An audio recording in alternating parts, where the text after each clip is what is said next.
Uyu niwe munyarwanda wa mbere wakoze imodoka ndetse n'imashini byose bigenda kandi akiri muto. Karakeye mbona umwana atangiye gutanyagura amajerekani, mubajije nese ku cyo gukubagana, ambwira ko yararose imodoka agomba kuyikora. Ubwo mbega muri make nshaka kumubuza nk'umubyeyi mbona nta kamaro biri kumara. Umwana mbona ari kwanga avuga ko inzozi ze Imana yamweretse ari zo gukora imodoka.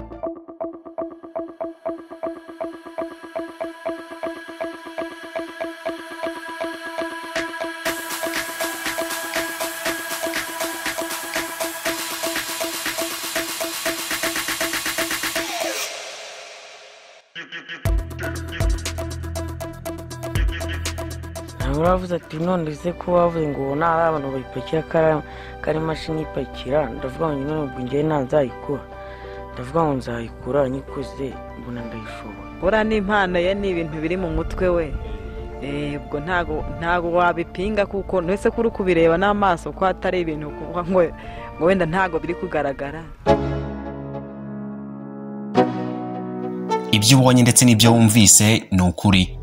Imodoka, imashini ndetse n'inzu byose biteye mu buryo bushamaje nk'ibyo dusanzwe tumenyereye. Ibi byose byakozwe n'umwana muto w'umunyarwanda wibera mu cyaro cya Ngororero. Imodoka n'imashini ze byose abikora nijoro neza nk'uko abashinwa babigenza. Ushobora guhita ugira ngo aya ni amakabya nkuru asanzwe, ariko iyi nkuru ishingiye ku nkuru mpamo y'umwana witwa Elisa wakoze imodoka igenda, akitabira expo, agasurwa n'abanyamakuru kakahava. Ibyo akora bigaragaza ubwenge budasanzwe bw'uyu mwana, ibintu byerekana ko mu Rwanda burya dufite impano n'umukuru w'igihugu agarukaho yibaza impamvu mu Rwanda tutajya tugira ubwenge ku buryo twakikorera ibintu bitandukanye birimo n'imodoka. Iyo ndi mu modoka nza hano ndibaza ariko imodoka ikorerwa he?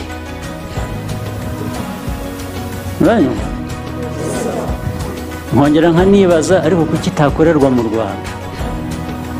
Kuki tugendera mu modoka zikorerwa ahandi gusa?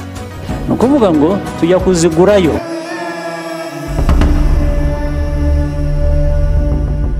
Ese ntiwasanga uyu mwana Elisa agiye gutanga igisubizo umukuru w'igihugu yibashije? Nguhaye ikaze mu kiganiro kidasanzwe cy'uyu munsi twakoze ku bufatanye na Kigali Magic TV, aho tujya gutahura impano idasanzwe mu Rwanda. Ese iki gitekerezo uyu mwana yabara gikomoye he? Yabihereye he? Ababyeyi be n'abaturanyi be bo babivuga hiki?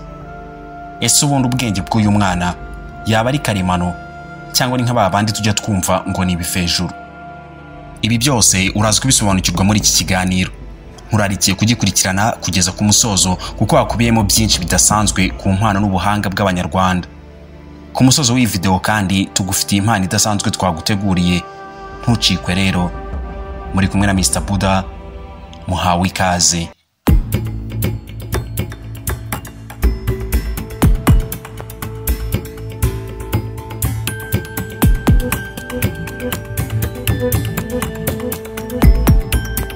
Dore uko byose byatangiye. Ubwo Elisa yari mu kigero cy'imyaka iri hagati y'9 na 13 y'amavuko, nibwo impano ye y'ubukorikori yatangiye kumuzamo, atangira gucokoza utuntu tunyuranye. Mu ntangiriro ababyeyi kimwe n'abandi bamubonaga ntibabyitagaho cyane. Ngumya kumubuza ngeze aho mbona umwana arakomeje ati inzu zanjye nubwo mbuza papayi nizo kuzakora imodoka yitwa ho, ndetse byangombwa nkazakora n'ibindi. Ubwo ngeze mbona ari ngombwa umwana ndamureka, ariko namutumaga no kuvoma no kujya guta umwana nkamubura, najya kumugeza ngasabije kandi abijugunya ngo yibereye mu izo modoka. Rimwe Elisa yigeze kuryama arota mu nzozi afite imodoka mu bwoko bw'amakamyo dukunze kwita hoho, ariko abyutse arayibura. Niko gutangira gutekereza uko yazakora imodoka imeze neza nk'iyo yari yabonye mu nzozi. Narose mfite imodoka bucye ndayibura, ariko mva mfite imbaraga zo kuzayikora ikagenda. Nifite nk'imyaka 13 cyangwa 12. Narose mfite yandi ibeno yandi y'umutuku cyangwa y'umuhondo. Elisa yarakomeje atekereza kuri ya modoka yari yabonye mu nzozi mu minsi yakurikiyeho. Icyo yashakaga ni ukuyisanisha niyo yaba yarigeze kubona. Intego ye kwari ugukora igisa n'icyo yari yabonye mu nzozi cyanyacyo.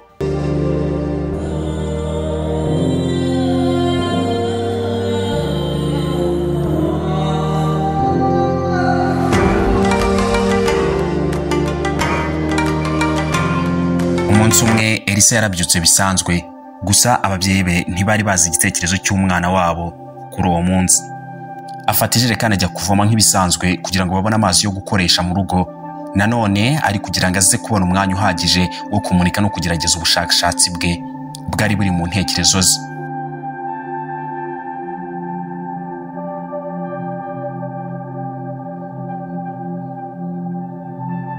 Elisa ubwo yarakiri mu mubandi bavomeramo, yatangiye kubona bimwe mu bikoresho yari akeneye byamufasha gushyira mu bikorwa ibitekerezo bye bikajya ku mugaragaro.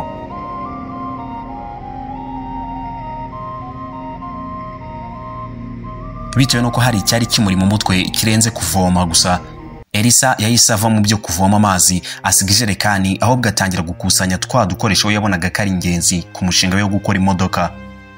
Uko yakomezaga ubushakashatsi bwe, ni nako amasaha yari ari gukura kandi wabo bari bamutumye kubazanira amazi yo gukoresha. Ikindi kandi umubyeyi nawe aba ahangayitse iyo atazi neza iby'umwana we arimo mu gihe yamutumye ahantu.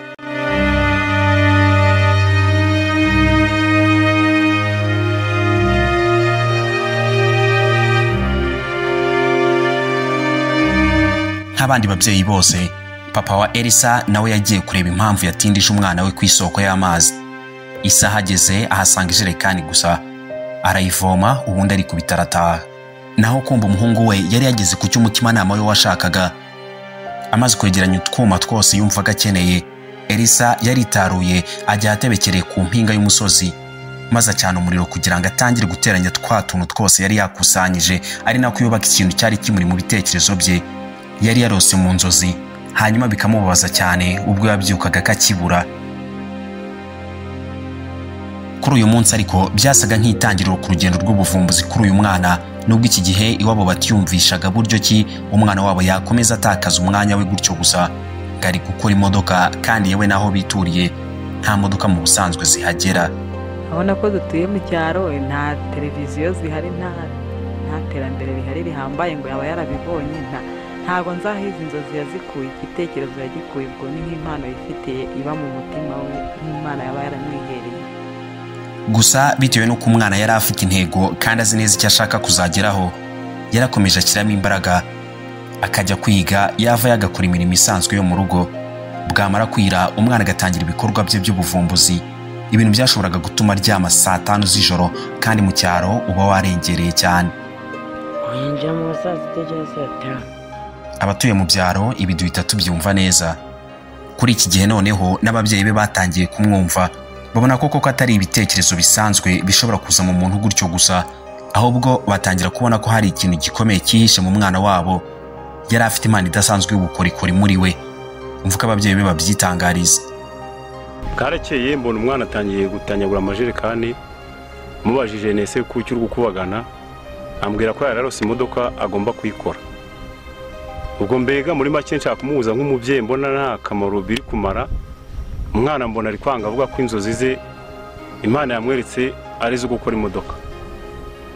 Ubwo ngumya kumuhuza, ngeze aho mbona umwana arakomeje ati inzozi zanjye nubwo mbuza papayi nizo kuzakora imodoka yitwa Hoho, ndetse byangombwa nkazakora n'ibindi.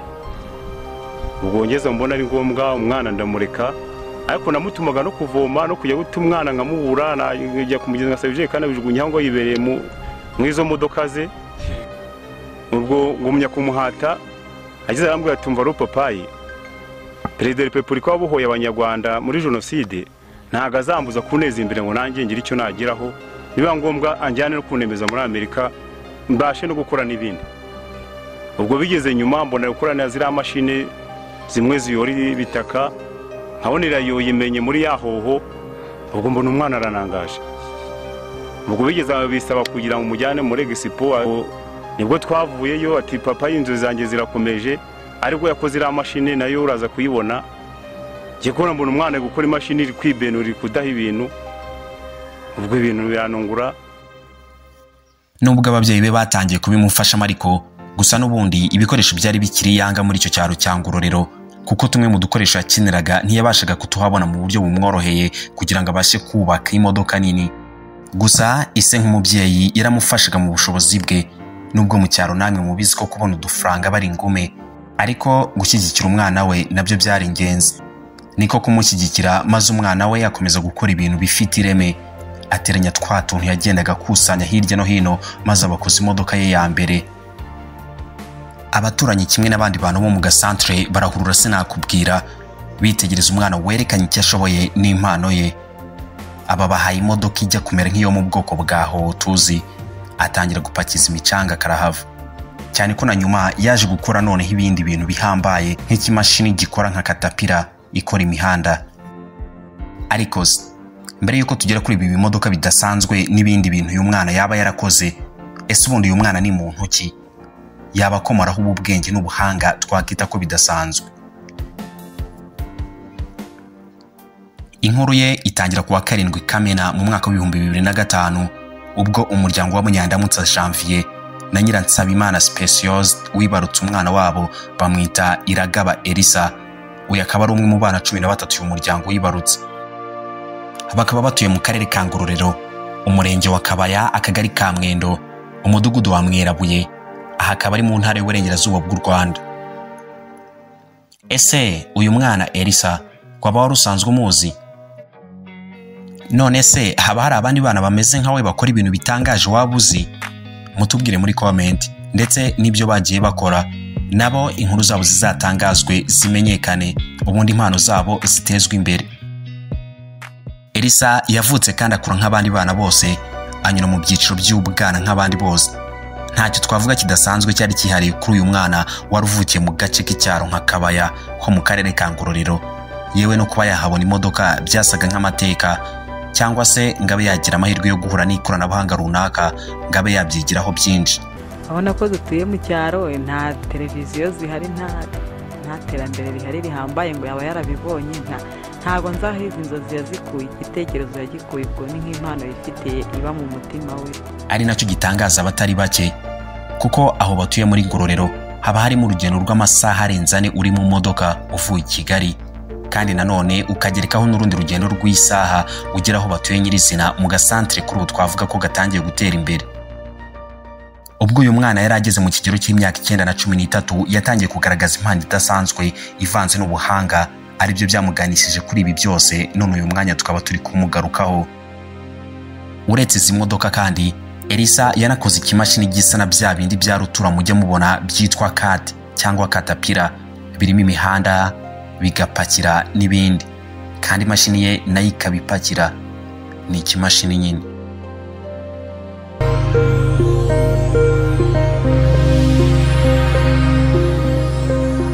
Iki gitekerezo cyo gukora imashini y'ubu bwoko yakigize ubwo yarayibonye ari mu modoka ubwo yerekezaga i Kigali na papa we bagiye muri Expo. Maze nawe si ukuyitegereza aratinda, nubwo imodoka yari arimo yo itigeze ihagarara. Elisa iki gihe yayireberaga mu idirishya, niko kubwira ise ati, iyi mashini nayo nidutanzayikora. Ise aratangara cyane, gusa yumva ko ari ibintu noneho bibarenze. Umva uko babyisobanurira. Igihe ngiye Kigararana nahise ari gukora, niho nahise nyibonera iri gukora kuzamura umucanga.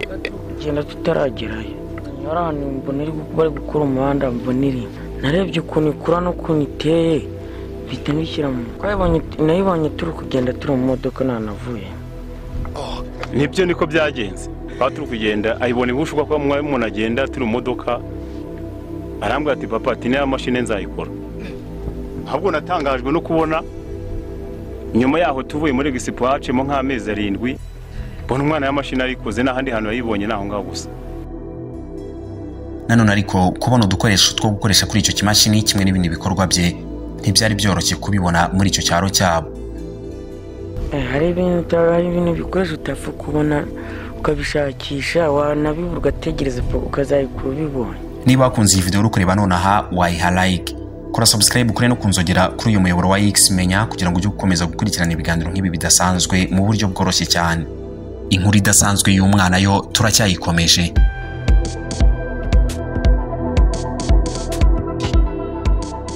Iraguha Elisa ni umwana utangaje cyane, kuko igihe abandi bana baba bagiye kuryama, we niwe mwanya atangiramo ibikorwa bye, ku buryo ashobora no kuryama saa 5 z'ijoro. Aya masaha arasanzwe ku bantu baba mu mujyi, ariko mu bice by'icyaro ibi biba byakabije cyane. Oyinjira mu saa 6 cyangwa saa 5. ese ubu bumenyi bwa Elisa bwaba ari karemano? Igisubizo cyoroshye ni yego.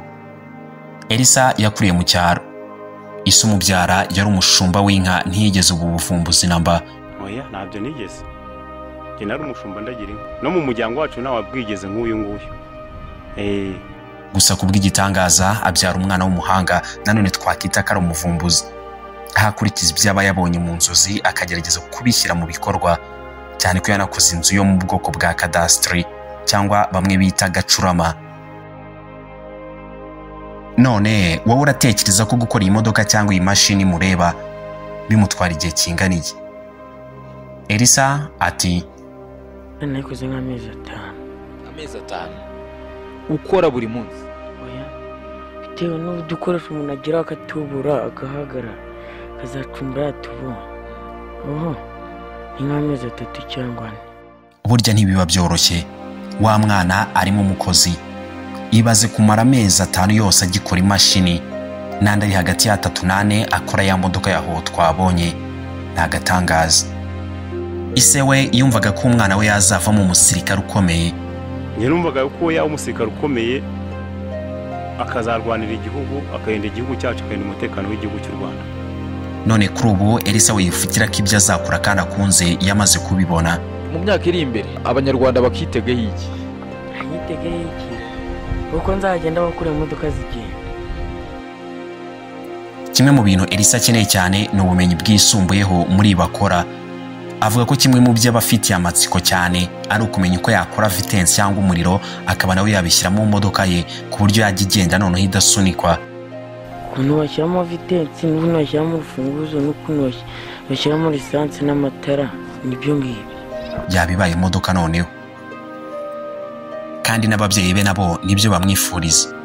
Kumva twifuza ko uyu mwana wacu impano ye yakura igakomeza, nyine indoto ze akazigeraho, inzozi ze zikaba impamo, agakora imodoka nk'uko yabirose.